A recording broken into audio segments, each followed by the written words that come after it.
I want to go back to kind of NXT UK because obviously you experienced both NXT UK and then you got to experience NXT. Yeah. You know, I've had a few guests on the show, guys who, were lucky enough to be part of that NXT UK, and everyone seems to share this same sentiment that it really was something special, but that unfortunately the pandemic killed its chances of, really getting out for starting blocks in front of live audiences. How was NXT UK for you? One of the best times of my career, 100%. This is really strange, but I actually enjoyed it post-lockdown even more. Simply for the fact was we would all be in the same building.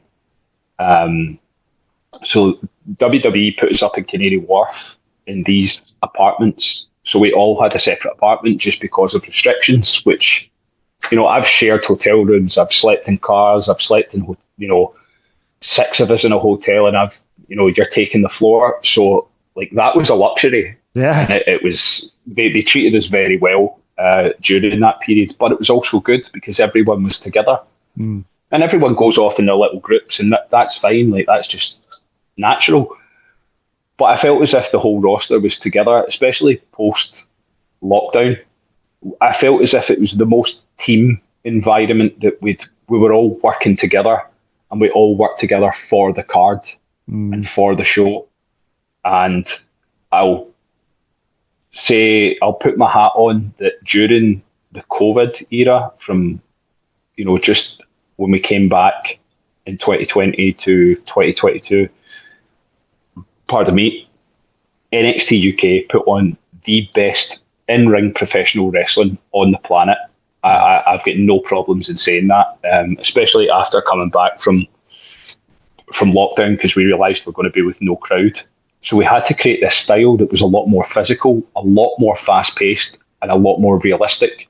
Yeah. And I think it made every one of us a better professional wrestler. And I've got to credit Johnny Moss and James Mason, because they took the reins of the coaching, because it was a skeleton crew, because the people from the US couldn't come over.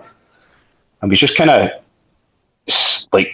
scaled back, and we looked at what British professional wrestling was, in the world of sport days. We would sit in and do Zoom sessions with John and James, and William Regal would be taking some, and Robbie Brookside, and we'd be assigned different matches to watch, and we'd break them down. And then I think we started to see more UK and European style wrestling in that era, and it was just fantastic. But I loved it, because I think we would always travel. It'd be me, Mark, Noam Dar, and Kenny Williams, and we'd be travelling down. We'd drive down from Glasgow, so it's a 9-hour drive, and it was like literally, can't wait to get down. It's going to be great. We'd do 2 weeks training. You would have 6 episodes roughly of TV to do at the end of that, and then we'd always have like a drink after it, and it was just a buzz. Like, and then you would do that. It was,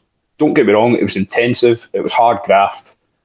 And then once the TV tapings were finished, the next day on the Friday, we'd travel back up the road, and everyone would be excited to get home. Yeah. And then Sunday would hit, and then you're like, it's 5 weeks till we go back down. Just get me back down there. And it was the best times. It was good, and we had a really good crew and a good group. So it was always a buzz, and it was always fun to go do it. And I was very thankful for my time in NXT UK as well. It was just the best times. Yeah, and as a fan, I loved it. I mean, what was the vibe backstage when NXT UK ended? Like, were you shocked, or did you see it coming? Well, it was kind of hard, because myself, Marc and Wolfie, and a few others had been brought over to the US for Worlds Collide, which there was the pay-per-view of NXT UK versus NXT. And we had got asked pretty much as soon as we got there, would you guys like to move over? I'm like, absolutely. Like, I didn't get in this job to sit at home for 5 weeks, or I get in it to be doing it every week. I would be in a ring every night, twice on Sunday if I could. So we were asked, like, yep, that's not a problem. We're more than happy to do that. We'd love to, thank you. And then I think it was the next day, I'm trying to remember the timeline, but I think it was the next day. There was a meeting online on Zoom because half the roster were in the UK and some were in the US. And it sounded positive, we're just going to scale it back a little bit, basically pull the arrow back to fire it forward. We're going to rebrand as NXT Europe. That sounds great, sounds fantastic. And then once we got off the phone in our group chat, text comes in, I've just got my release. Another text comes in, I'm getting my release. And it's just frustrating because that roster was just, every single person was talented, every person worked hard, and it's rotten to see. You can't, and now I'm in that position, I know what it feels like.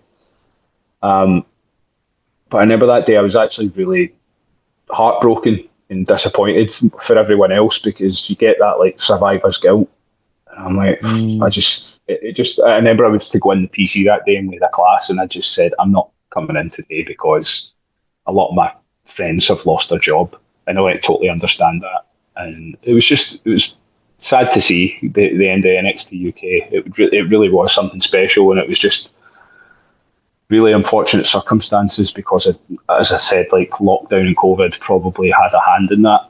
And it was a shame because when we come back and then towards the middle of 2022, when just before that happened, we started to get crowds in BT Sports. They were starting to allow us 200 to 300 people, and it was really good. I was just thinking, it's an opportunity missed.